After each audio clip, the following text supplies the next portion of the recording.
My name is Joe Reldes. I'm the VP of Marketing here at Cast, and we've got an exciting webinar for you today.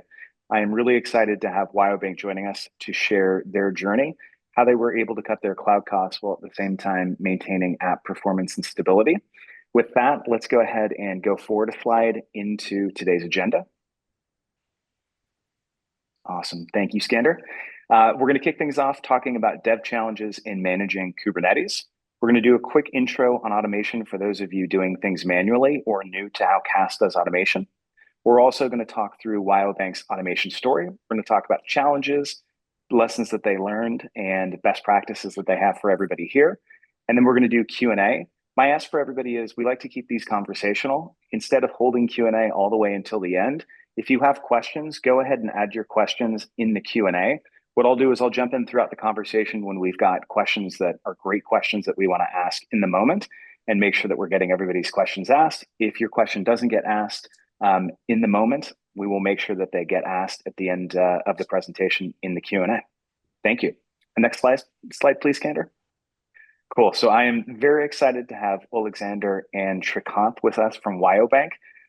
They know their jobs and their background way better than I do. So I'm going to hand off to them to do quick intros. And we've also got Skander as well, who's on our team here at Cast. Alexander, do you want to share a little bit about yourself? Yeah. Thanks, Joe. Hi, guys. My name is Alexander Zosik, and I am a DevOps engineer at Wio Bank. And here I focus on monitoring and automation of our infrastructure. And one of my responsibilities also here is manage Kubernetes clusters, make them reliable, scalable, and cost effective. Thank you. Awesome. Shrikant? Hey, hello everyone. I'm Shrikant Dobala, part of Wio Bank infra team. So I mostly focus on Kubernetes and observability for the bank. Yeah. Thank you, team. So I'm Skander Billy, a senior sales engineer at CastAI. I was in charge of onboarding Wio Bank. For CastAI, it was like a nice journey. We're going to share a lot of details with you today and looking forward to your questions. Good. Let's start. Good. Joe.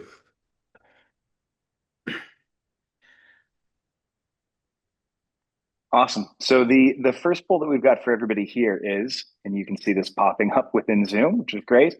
And I'm moving a couple of my screens around here. Do you use automation to manage Kubernetes cloud resources? We'd love to get everybody's perspective to get a sense of how many people on the call are currently using automation, however you define automation, to manage your Kubernetes clusters. If you could go ahead and take the survey, that would be super helpful.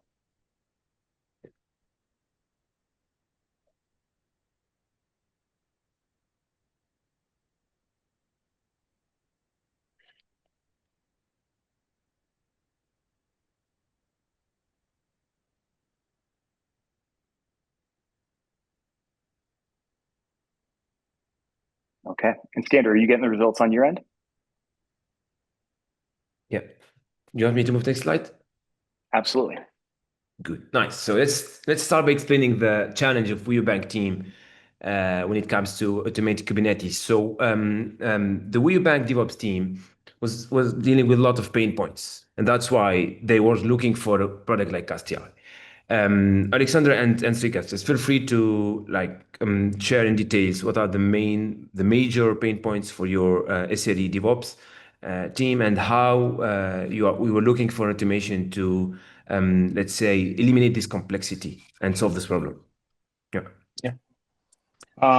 So before implementing CastAI at Wio Bank, we were using Azure Notebooks with default autoscaler and predefined instance types. We might not always be right with choosing the instance type with the so many options that the cloud provider provides, where we end up over provisioning our nodes, which could lead to a spike in the cost or risk performance by choosing smaller instance types. Right. Mostly in our case was over provisioning, so we just want to cut down the cost by using some sort of automation. Also, in case of IP exhaustion, right? So while we actually scaled our replicas, we had an issue with IP exhaustion. So wherein we had to create a new subnet. We cannot actually update existing node pool with the new subnet. So we end up creating another node pool, basically to have the new workloads basically scaled on the new node pool, right? And then in an event, let's say if developers have some sort of special requirement to have a resource or basically a workload provision on the existing node, but since that node has some specific specifications on resource constraints, so we end up forcing to create a new node pool in that case as well. So maintaining these multiple node pools lacked a bit flexibility and then led to recurring inefficiencies on our end. And the other thing that was lacking was bin packing of the pods, right? So this often led us to running oversized nodes with just a handful of lightweight workloads, right? Wasting resources on the nodes. And then obviously led to a higher cost in our case. And then Spot instances was another thing where it lacked the fallback to on-demand in case spots were actually unavailable. So these can be evicted at any point with no prior warning, right? So in that case, we had to hack around and then create on-demand node pools, basically juggling around different instance types, right? And cost control overall, overall cost control is another thing where we have different dashboards and monitoring tools that will show us the cost cost that is being currently consumed, but it lacked automation, right? So there was no other way for us to so basically one of our engineers has to jump in, do some manual optimizations, resizing nodes and then moving workloads between different node pools, which actually was a bit time consuming on our end, which lagged focusing on other things, right? Resizing CPU request limits was another thing. Probably, I think my colleague Ole can explain a bit more on how we handle request and limit resizing. Yeah, Good. thank you, Shri. Alexander, Yeah. could you please explain the complexity of right-sizing workload and how I mean, the effort you put doing this stuff manually before rolling out automation? Okay.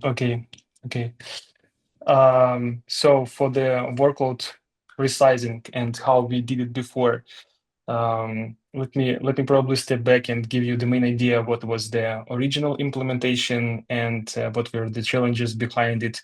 So the first, like overall, the workload resource right sizing is generally hard for most of the developers and probably for DevOps as well.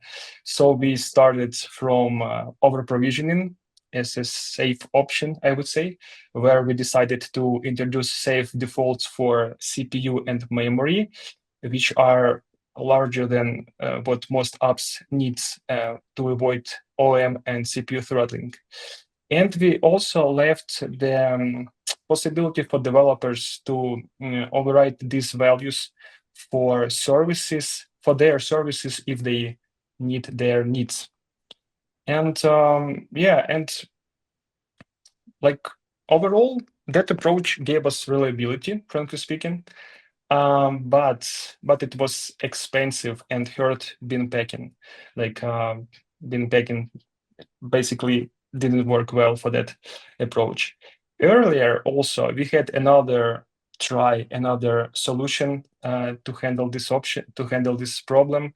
We had dynamic solution for right sizing to decrease costs, and it was built on admission webhook, something similar to what actually CastAI does, right? But some initial version, I would say. And that admission webhook that it reacted to pod restarts and set calculated resources based on Prometheus metrics, based on historical metrics data, basically. But that solution, it didn't have the nice UI, and it had limited controls. Those controls were hard-coded, and it didn't have the safeguards like deferred mode or automatic fallback if something goes wrong. And there also the workload onboarding using that solution was done through adding custom annotations. So it required service redeployment at that point because, yeah. And in the end, it made support difficult. And also, I guess I need to mention the spikes. The CPU spikes impacted drastically on the calculations, and overall the troubleshooting was time-consuming for that dynamic solution. So basically, then we decided to move to CastAI WOOP. WOOP, it stands for workload autoscaler. One of the reasons why we decided to move to it because we already had it for spot management and for node management. So the onboarding overall, I would say, was pretty smooth, but we had also some challenges there. Let me tell you about them. And one of the challenges was related to our specific workloads. Most of our workloads are Java-based. Java services requires the Java services are by its nature are CPU intensive during the startup for 5-10 minutes, right? And for instance, like the normal usage might be 100 millicores, but during the startup, it might increase by 20-30 times. And we actually, and that because of this issue, because of this situation, the recommendations based on CastAI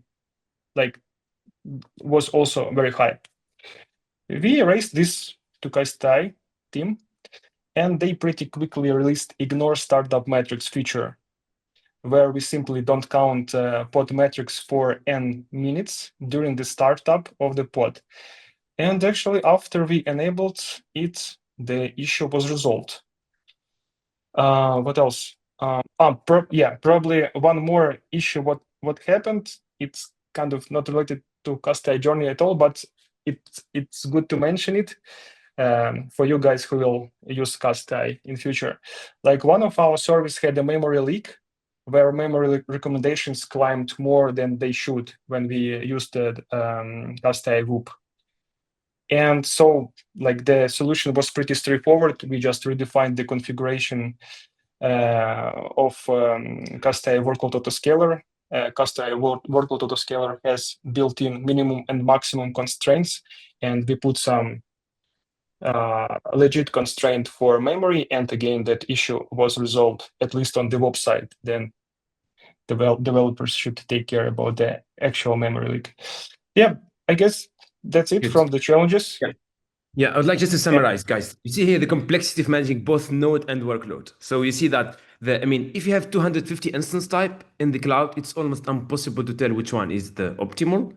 By design, the Kubernetes scheduler is not smart enough to do any beam packing. So DevOps team end up with huge amount of wasted resource at node level, but also they do handcrafting, they do guessing on resource. That's what Alexander was explaining, that we put we size workload based on worst case scenario. We don't want that to get a disruption or a friction at 3 a.m. and the most critical production workload is pending so think about it. We gonna offload this complexity to automation, which is a trustworthy automation that will not introduce any friction. And again, it's not a black box. We'll see in the next slides how Wio Bank team fine-tuned this automation to make every decision taken by CastAI aligned with their application requirements, and how we use AI for the instance selection part, the beam packing part, and spot management. So I'm going to move to the next slide. One second, Skander, before you do that, I'm just going to jump in. We had a question from Wasim, which was, what is the AI use case that's built in Wio Bank? Wasim, if you want, please, and if we don't address this, please rephrase the question. But the way that I read that was, what are the use cases that you're seeing in terms of usage of AI? I think this challenges slide actually lays out really nicely, not just the challenges, but also the use cases for AI or automation. But I think it tees up a question I had, and we talked about this a little bit before we started the webinar. When we're talking with companies that are evaluating Kasten in a POC, consistently what we hear from those companies is, I'd love to use automation and I would love to make sure that we're not over provisioning. However, I will do everything I can do to avoid getting a call at 3 a.m. And even if that means overspending and over provisioning. One of the things that I'm curious about on your end was, did you have a culture internally that embraced automation and AI and taking some of these tasks off your plate? Or did you have a culture internally that was a little bit skeptical of using automation and prod? And if you had that kind of skeptical culture that was kind of working through it, how did you get everybody over that hump? How did you work through that with your team and get them to embrace automation? Good. Yeah, just I'd like to answer the question of Summit. He's just asking about normal, what is the load like, how many machines, what size. This is the power of automation. So we scale up and down fastly and efficiently. We run like, we scan all the instance type in the cloud, and each time there is a scaling event, let's say you deploy a new application or you scale your workload replica, the CastAI autoscaler, which is a like cost obsessive autoscaler, will pick the best instance type based on the requirement, based on the performance, and also based on the cost.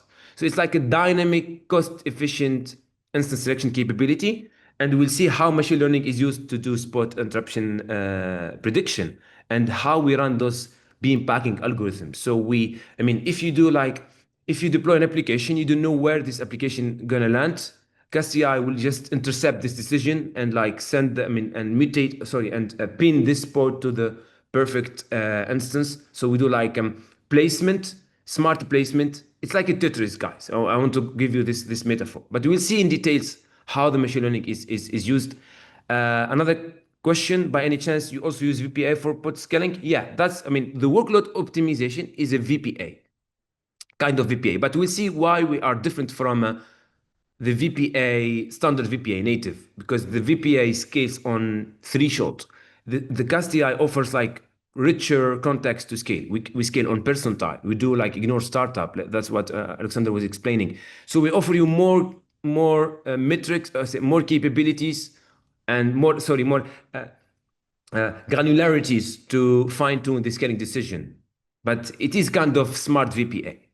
What is the difference between CastAI and AWS Carpenter? We'll cover this. Very good question. So Carpenter can be used for beam packing, but we don't apply the same philosophy. We run 9 to 10 competing algorithms to find the best placement. Carpenter can be good as a first step. If you are using Carpenter, it means you have a pain. But Carpenter cannot help you right-size your workload. We'll see how the combination of CastAI, of node autoscaling, and workload autoscaling works together to cut costs. So you can have the best beam packing with Carpenter, but you still have an issue with overallocation at workload level. So I'm taking some questions, Joe, like on the fly. Does CastAI autoscaler get deployed as native Kubernetes deployment and it fetches the workload metrics? Yes, it is one agent exporting metrics to our backend, then few components taking some decision, but all the intelligence comes from our backend, and we export metrics every 15 seconds. So it means CastAI is taking decision in your environment, guys, every 15 seconds when it comes to node scaling, node evictions, workload right sizing up and down. So it's like real-time dynamic engine of optimization. It's a SaaS offering. So you just need to connect the agent and then get the first free tier monitoring. Then we deploy other components and we start taking actions. Okay, let me go to the next slide. Automation is the key ingredient. So we agree now that managing Kubernetes at scale is like very complex. And we end up with a lot of over provisioning. We end up with burning dollars because we size based on worst case scenario. Now we need to we need to understand how automation could be used to converge into something called ideal state, where performance, cost, and compliance are maintained. The first thing we did together, Srikanth, I will give you the mic to explain this. The spot management was one of the pain points of Wio Bank. So I really want that, Yes. Srikanth, explain how we moved all their dev environment to Spot and how it was like frictionless adoption of Spot. Yes. Yeah. So on today, we have 90% of our non-prod workloads running on Spot instances, right? So for to move from on-demand to Spot, we did some preparation on our workloads. So we ensured that the workloads have multiple replicas. Each of them have a PD, at least one replica running, and then so basically we ensured that the workloads have multiple replicas running with PDB enabled to have at least one replica running all the time, right? In case if a spot gets interrupted, we just want to ensure at least one replica of the service is running all the time, right? And then we configured pod affinity such that the replicas are spread across different nodes. Even if one of the node were to go down, we still have the workload serving on the other node, right? And then we had a compulsion to have services running on single replicas, like for example, schedulers or other sensitive services. Like for example, Cache runs as a pod on our pod on one of the namespace. So that has to be running all the time to have the connectivity between our AKS cluster and Cache agent. So that cannot be down at any cost. So we kind of moved all these pods to a sensitive node template. So we have this concept called node template on CAS basically, where you have an option to choose what type of instance that the node template should provision, right? Or what type of whether it has to be a spot or on demand, or it can be both spot and on demand, right? And then we had a few services like Kafka, right, where we have it running on both spot and on demand, right? So the primary reason being that if Kafka pods were to be interrupted very frequently, it can take probably around 30 to 40 minutes for it to rebalance and just to come up. So in order for us to avoid that, we just had it on our on demand, and then the other insensitive workloads running on spot instances, right? And then we also have an option to prioritize instant types depending on our workload, CPU and memory request basically. So you could actually configure that. Cache would actually prioritize provisioning those instances first if they are available. Otherwise, I think it would pick up the best optimal instance available from the spot or on demand basically. Srikanth, can you explain how we managed to ensure the application high availability and resiliency when it comes to Spot interruption? Because Spot has no SLA, we can have an interruption anytime. And what you did to deploy the right PDP, topology spread constraint, not anti-affinity, and make sure that your workloads are up and running even during Spot interruption. Yes, yeah. So basically, we had multiple replicas of each service, right? And then we ensured that the services have PDB enabled so that we have one replica running all the time, even if the spot is interrupted, right? And then we had workloads spread across multiple nodes. So we had pod affinity configured on our deployment so that the nodes are spanned across. So the pods are actually spanned across multiple nodes. Even if a part of nodes would actually go down, we still had PDB serving the traffic on basically another spot instance, right? Once the nodes are actually rebalanced, so we still have pod scheduled on the new nodes and then serving traffic. Good. So can you explain the fallback mechanism?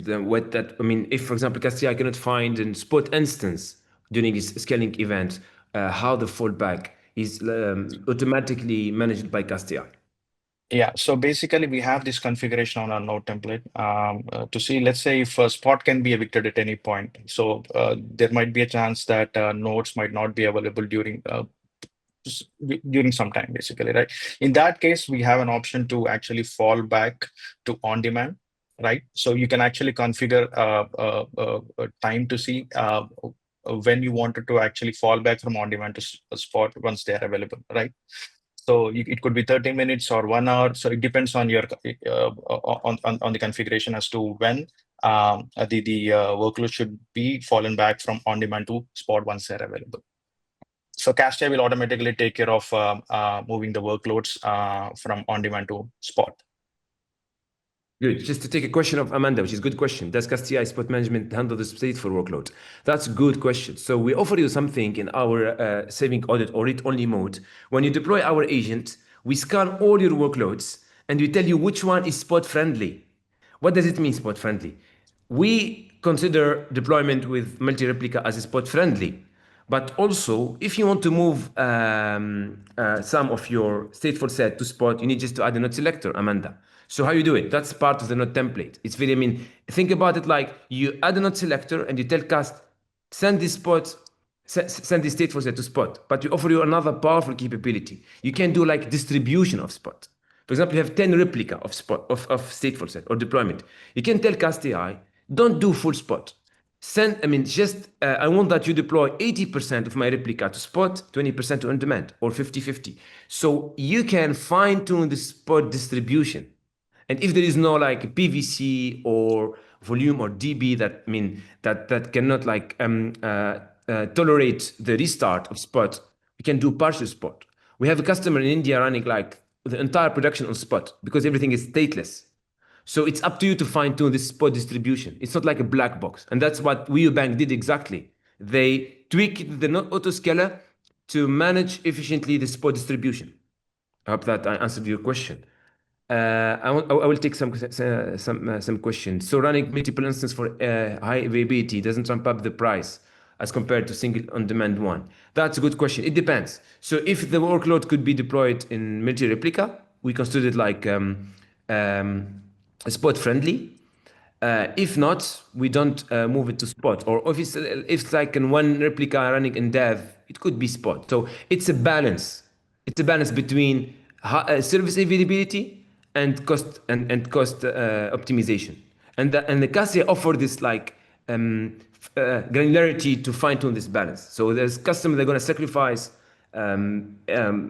resiliency or availability to maximize saving, or they do the opposite. So it's up to you to decide. But also we help you for this journey. So it was like a journey together with Wio Bank. For example, in production, we are not doing full Spot. We do partial Spot. I'm going to move to the next slide because we have a lot of interesting topic to cover. So this is something called rebalancing. I would like maybe Alexander comment on this one. So I was mentioning before, we do smart beam packing and instance selection. The rebalancing, guys, is one of our core capabilities to move your legacy workloads from a no optimal cloud natives nodes to Cast AI optimal node configuration. Alexander, can you explain how this works exactly in details?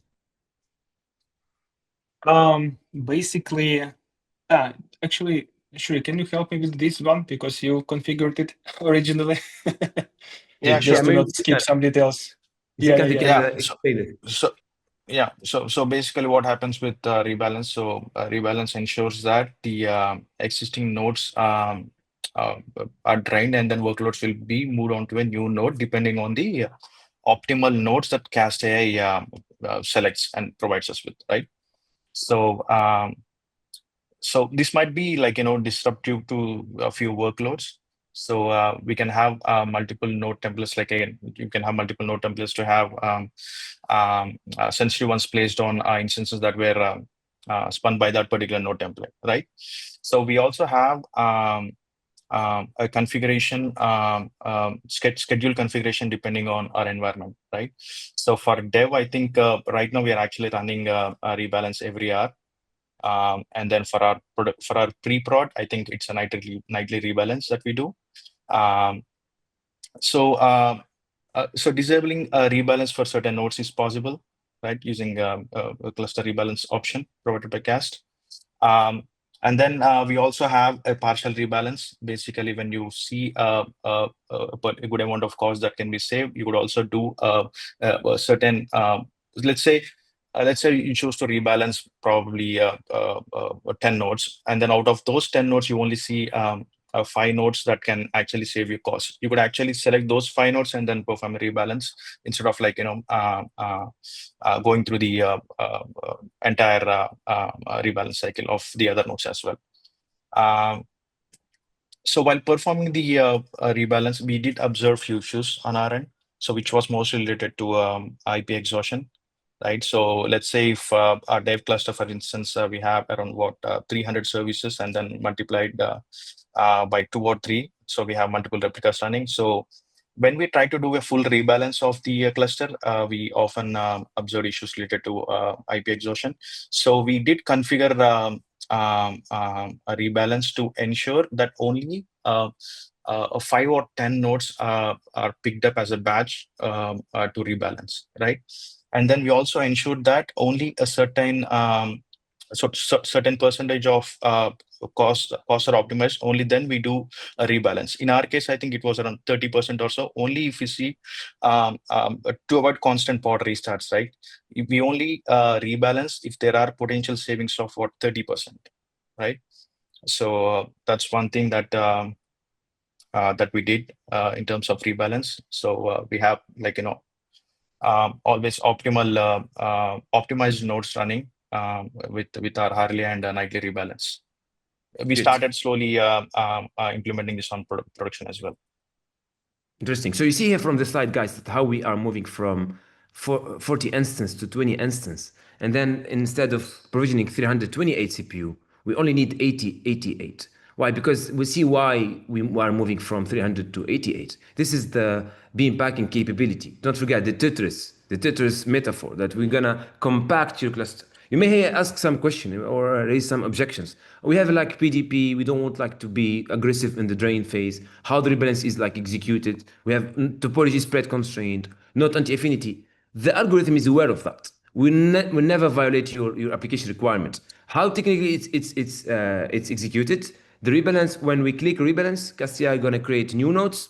That's the optimal nodes types. Then we do like drain of the old configuration, of the old nodes. We move workloads seamlessly, and you can control the graceful eviction. So you can like tell Castia, when you move nodes, when you move workloads between nodes, respect the PDP and don't like be aggressive. So again, don't forget, trustworthy automation. You don't want to move your workloads to some optimal node setup and like impact your performance or service availability. So even the rebalance itself is like could be a graceful. The workload could be gracefully evicted. That's one of our capabilities. Do you want to add something, Srikanth, on the instance selection, or how you manage to make sure that Castia is using the right instance? Because we can also fine tune the min max. If you have like a preference on instance type, that's something you can fine tune in the node configuration. Can you add something? Yes. So basically on your on the node configuration, we have this option to choose the preferred instance type, right?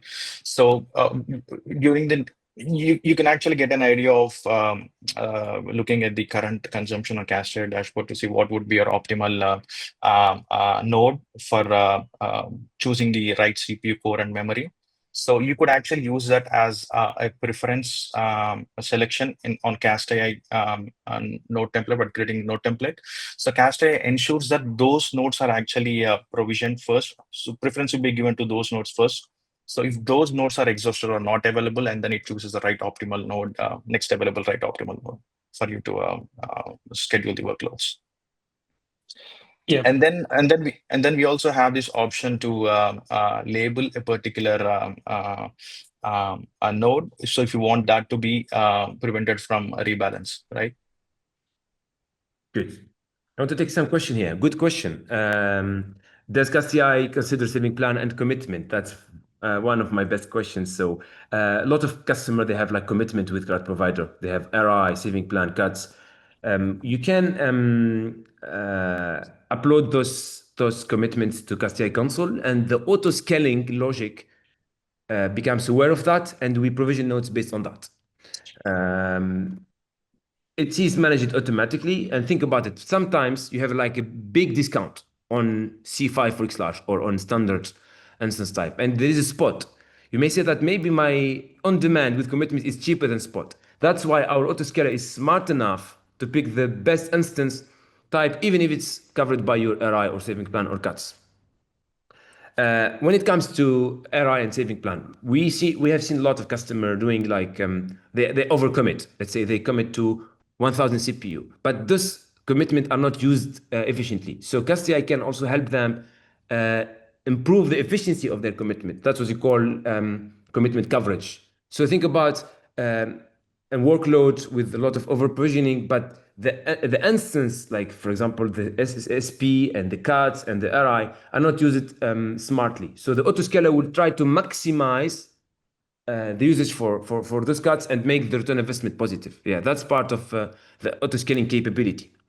Does CastCI support GPU? Yeah, we do the same thing with GPU. We do time slicing, which is an NVIDIA capability. Hugging Face, which is our customer. They run all their Kubernetes fleet is managed by Cast because we are very fast in scaling GPU nodes on right-sizing workload and so on. I'm going to move to the next slide and explain maybe Srikanth or Alexander. I want that you explain how the nightly rebalance works. It's one of our core components. We can help you guys do some node rotation per night, every hour, every week. This is one of the key capability of Castia. Can you go for this, Alexander? Yeah. But can you just go back? I just recall a few points for the rebalancing. Yeah, like probably it will be important for the guys during their journey. One of them, as you mentioned, about the constraints, right? And Shri actually almost covered it, that we can also select some specific instance families, right? If we are sure that these specific instance families will work best for us. And in our case, like we were testing it all together. We were doing some monkey chaos testing, and firstly I do recall that we set the strict constraint to some specific instance families, which we found that they are the most cheapest one.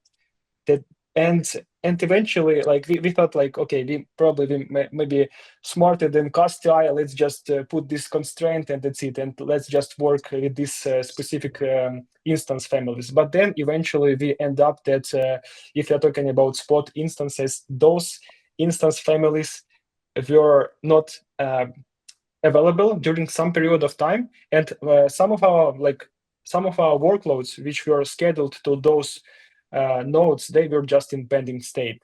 So that's why, like, it's not recommended, at least by us, to set to set some strict constraints on the instance families if we are talking about on-spot instances. Instead, we can use the recommended instance families if we are sure that this specific family will work best for us. For instance, in our case, you can see on this screenshot that we defined that for our workloads, the best instance families are EAS version 5, for instance, because it has like the ratio between CPU and memory 1:8, and because our Java applications, they are memory intensive, we defined that, okay, we're like ratio 1 CPU to 8 memory works best for us. So CastAI, please, if there is capacity for these nodes, please provision them first. If not, then you can decide based on your AI logic what will work best for us.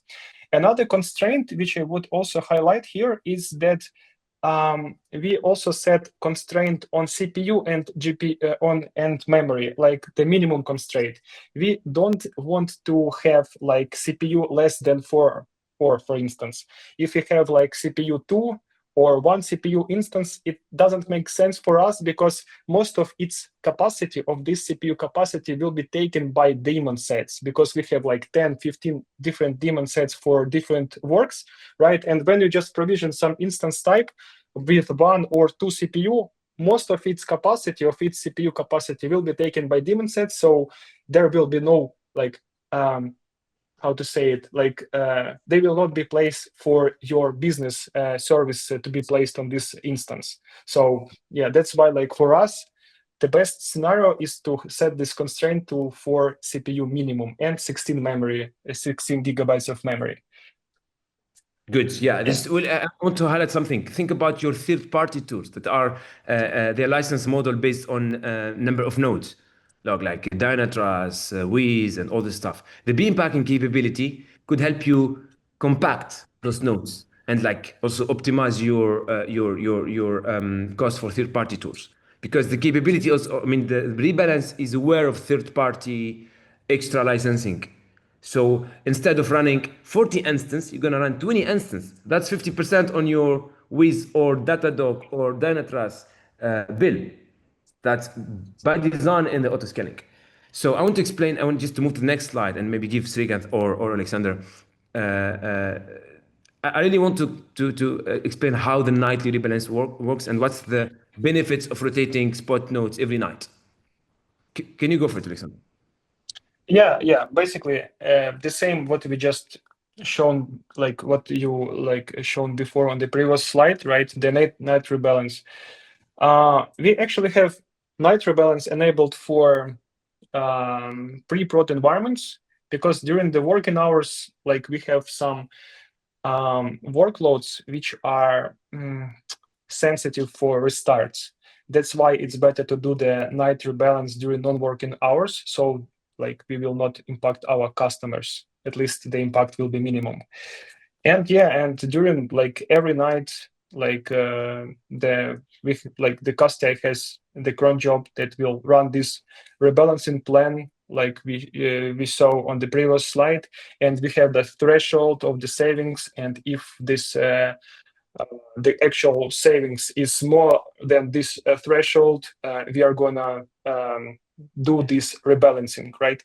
And it has a lot of configurations, how many nodes at the same can be rebalanced, and so on. And also, I would also probably mention here that for the rebalancing, we have some node template. We can also like skip some specific node templates, again, for the stateful set. If we are not sure that stateful set will be safely migrated to the new nodes, we can also skip it from the rebalancing plan. So it's also an option here. Yeah, good. Just to highlight something, spot instance team is like stock market. The price is not stable. The price can go up and down. The nightly rebalance is one of our mechanism to maintain optimal spot, because Castia every 15 seconds can fetch the best spot instance in the cloud. So that's why we run this nightly. It could help be impacting the cluster if there is like fluctuation in the traffic during the day, but also it can also help rotate nodes and like fetch the cheapest node. We still have like a lot of things to cover. So I'm going to move to a very important topic, which is workload auto-scaling. You see here in this slide how the workload autoscaler of Castia reduced CPU request by 60%. The same for CPU and memory. Alexander, you was like leading all the Whoop adoption part. So I really want to that you explain how was the adoption journey when it comes to workload right sizing. Yeah, I already mentioned the challenges and the original implementation, why we were so successful with enable workload autoscaler on for our bank, because originally we went to over provisioning the nodes just to be safe, just to make our system reliable, right? And when we enabled workload autoscaler, you can see this drop here, right? Like of the CPU from for instance, from 60 CPU, it dropped to 30. And we actually, what was the actual configuration there? Like in the workload autoscaler, there is an option to select the percentile. Like how does it work? Like the workload autoscaler feature, it will check all the metrics of the CPU and memory metrics, and we can define which percentile of these all historical metrics we want to select and set to our new pod, like which we want to recommend on the next restart. So and probably the biggest challenge here was just to not disrupt the work of our developers during their development, all this stuff, because initially we enabled workload autoscaler for dev pre-environments, right? So we wanted to enable this workload autoscaler and to make it safe as possible. And that's why, again, I would like to mention probably the core features of workload autoscaler which has like immediate mode, right? like when workload autoscaler finds the better recommendation, it will apply it immediately and the pod will be restarted. And again, for us, if we know that some workload are restart sensitive, we can make this recommendation in deferred mode. It means that this pod will pick up this new recommendation by what was generated by CastAI, like naturally, when the pod is naturally restarted. For instance, during night rebalance or during the HPA. When HPA was triggered, right, it will create new pod. So, and those new pods will be picking up the new rebalancing values for CPU and memory. So yeah. Good. Yeah, just I'd like to comment on something. The main question we can have here, or an objection, is that CastAI, don't touch my manifest. You're gonna create a conflict. I have a GitOps. I put the request in my deployment, but workload autoscaler will act like an admission webhook, guys. So we're gonna intercept the request at pod level immediately, and will not create any delta between the manifest and the pod.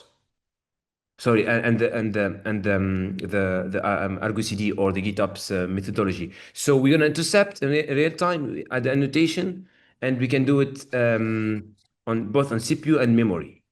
That's just to highlight. We can increase CPU when it should be increased, and also we can decrease.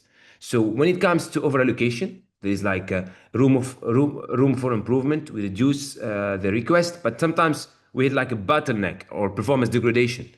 In some case, we increase requests and we increase for CPU and memory to make sure that the application is getting what it needs. So we give every workload what it needs, no more, no less.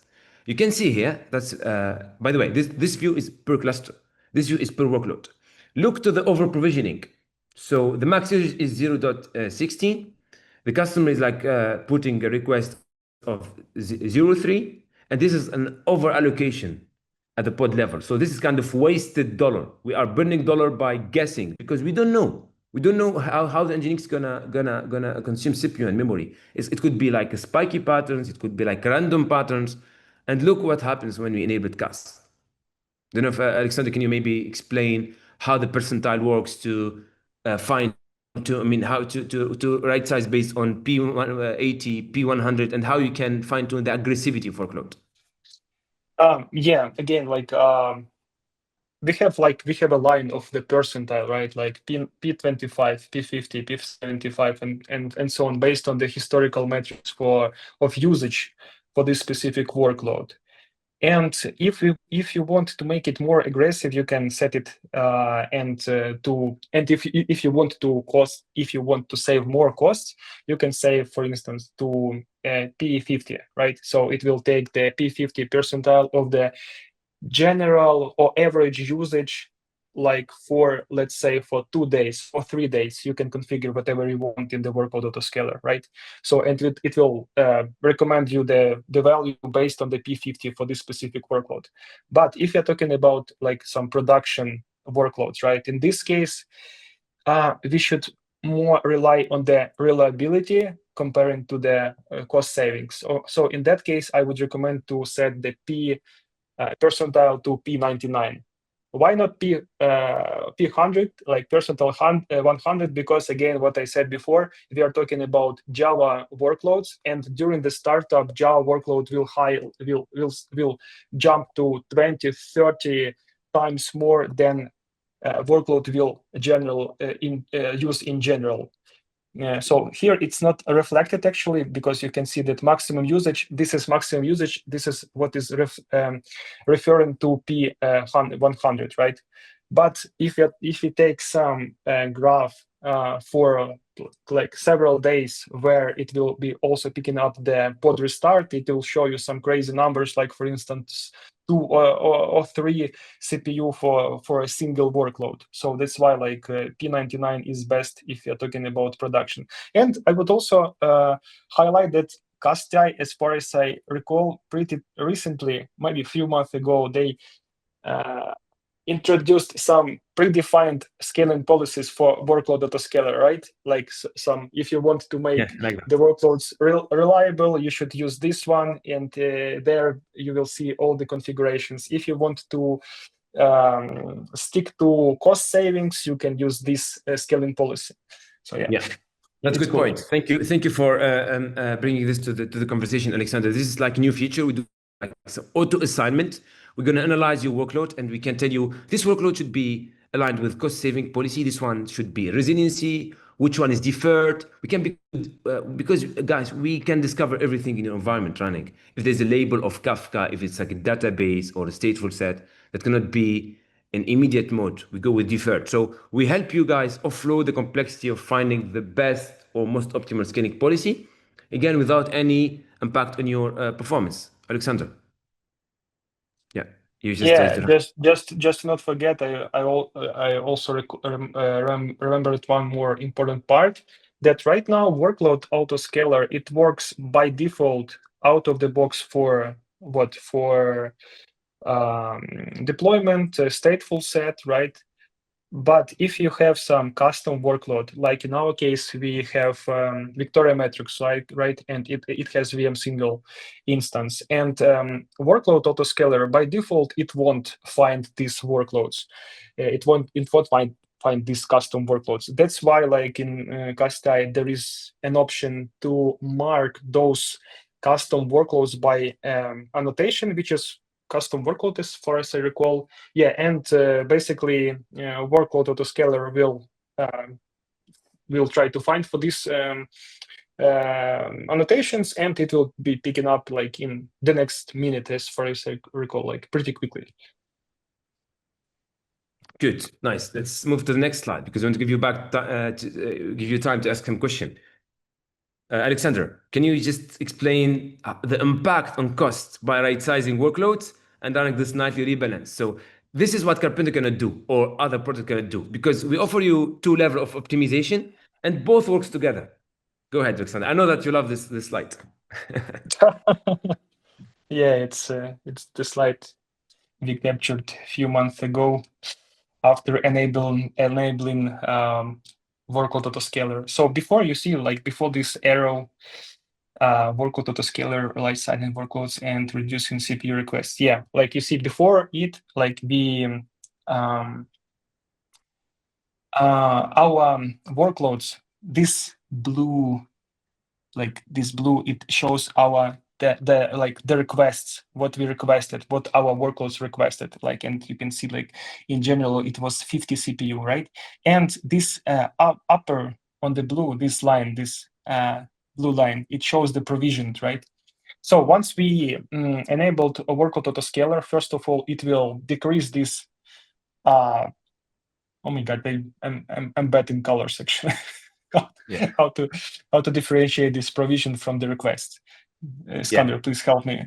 This is, I mean, the higher blue is the provisioning, the middle blue is the requested. Middle blue, okay, let's... Yeah, the middle blue, yeah. The green is the usage. So this, you can see that it's the same usage, but it's like 60% or 70% of cut cost. Yeah. So once we enable the workload autoscaler, it will immediately impact on this middle blue, like Skander said, right? But it doesn't mean that you will immediately have some saving costs, because this upper blue, this is what we are paying money for, right? This is the provisioning. So that's why after we enabled workload autoscaler, it will decrease this middle blue, and then after it, once we make the rebalancing or bin packing, rebalance will find, and it will find that right now our workloads require less resources, because basically rebalancer, it only cares about our requests, what we request to each workload. It doesn't care about the limit. If you say you set limit for 100 CPU, it doesn't matter. The rebalancer only matters about the request. So it will see that, okay, this workload now it requests less memory, less CPU by 2 times, for instance. That's why it can pick smaller nodes, and this is what happened here. After we enabled workload autoscaler, so it decreased the workload requests for CPU and memory. And only after that, we ran the rebalancer, and rebalancer just bin packed all the workloads to a smaller nodes. So that's the plan. Just to make it clear, if we are not reducing CPU footprint at node level, we are not reducing cost, because what you are paying for in the cloud is you are paying the CPU footprint of your node, not of your request. So this is exactly what Alexander is explaining, that both capability works together. Reduction in CPU requests should be followed by reduction in CPU provisioning. And that's the capability of rebalance, because the rebalance gonna be triggered every midnight to do some cleanups. It's not cleanups, it's kind of beam packing that will get rid of the unused capacity. So by combining workload autoscaler and not autoscaler, you make sure that you are converging to an optimal setup at workload level and node level, because reducing requests is not enough. Again, it should be followed by some beam packing at the infrastructure level. Srikanth, yeah, feel free to chime. Hey, Skander. So basically, let's say we are doing this right sizing on our production environment, right? So we are only allowed to run Evictor, right? We are not supposed to run rebalance during our production hours, for an example, right? So in that case, would Evictor actually reduce some costs, like, by moving workloads onto the underutilized, or moving the workloads onto the right sized nodes? Yeah.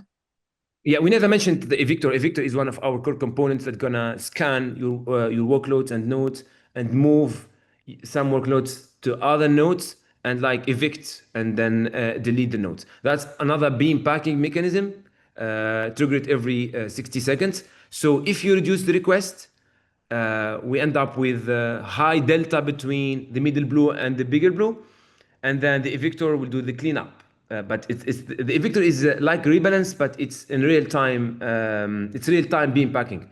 The rebalance is like a maintenance, But evictor should help you guys should help you to minimize or eliminate the waste resource at node level.